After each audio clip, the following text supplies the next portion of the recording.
Yo, what's good? It's Rod, aka Modest Media. It's Myke C-Town, Dead in Hip Hop. We're celebrating the 50 years of hip hop. What up, though? This is your boy Beezy for 30.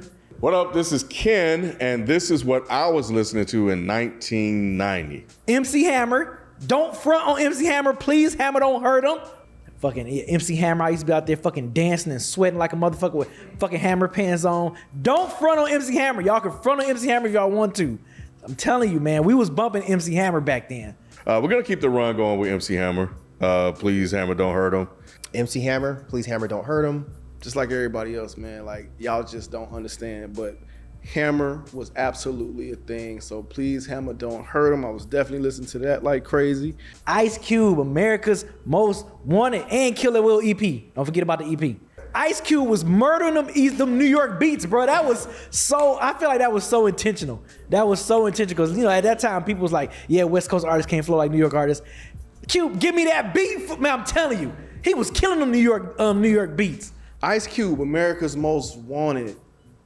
Oh my God, man! Like if you've seen the best solo bracket, man, I want to say this made it pretty far, man. This is hell of the debut album, and I definitely was bumping this.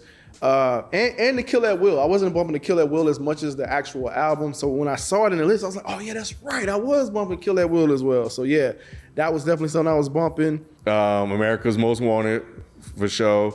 Ice Cube, Kill at Will, which is interesting because that one was an EP, and again, that is one that I got from my homies. They were from Chicago, so they put me on to them and Cypress Hill.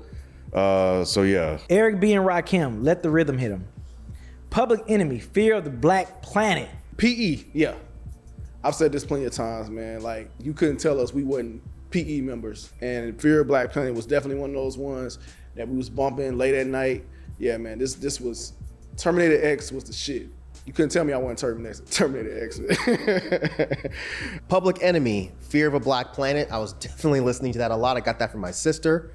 And these next two albums are also albums that I got from my sister. She used to work at a radio station and just like left a box of CDs, and I just played the CDs that I thought looked interesting. And this is something I don't really hear a lot of people talk about. Tragedy Gaddafi, Intelligent Hoodlum.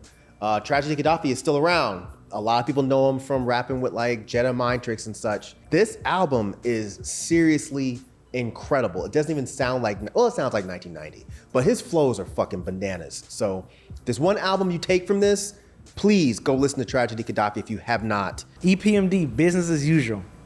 Too Short, Short Dog in the House. Above the Law, Living Like Hustlers. I don't believe I bought that one, but I definitely got a copy from homies around the neighborhood. Vanilla Ice, To the Extreme. Not gonna lie, I rocked the mic like a vandal. And I light the stage and I wax a chump like a candle. Even though I don't know what the fuck that means. How do you, like, whatever. I'm with Myke. Vanilla Ice, man, I'm not ashamed to say it. To the extreme. To the extreme, man. That shit, I really liked it, man. Like, I know it was kind of, you know, corny to say, but man, nah, man. Vanilla Ice had a nice little run. Like, for real. Like, that, yeah, we was bumping that too. Lord Finesse, Funky Technician. Lord Finesse and DJ Mike Smooth, Funky Technician. Coogee Rap, DJ Polo, Wanted Dead or Alive. And of course, Coogee Rap, Wanted Dead or Alive, like follow up from Road to Riches. Two low life motherfuckers. Poison Clan. Thank you. Poison Clan. I knew I could count on you. Man, I'm so glad Ken. I knew if anybody here had listened to it, it was gonna be Ken. That's Poison Clan, bruh. Dance All Night. That's some shit that you was listening to in the South. Like, you from the South, you listen to Poison Clan. So yeah, I'm glad Ken was here to represent Poison Clan, man. So that's super dope. Definitely was listening to A Tribe Called Quest with the People's Instinctive Travels and Paths of Rhythm. Definitely was listening to that. And last, definitely but not least, Tribe Called Quest, People Instinctive Travels, and Paths of Rhythm. Those was the joints. Those were the albums that had me in a chokehold in 1990, bruh. Bonita Applebone.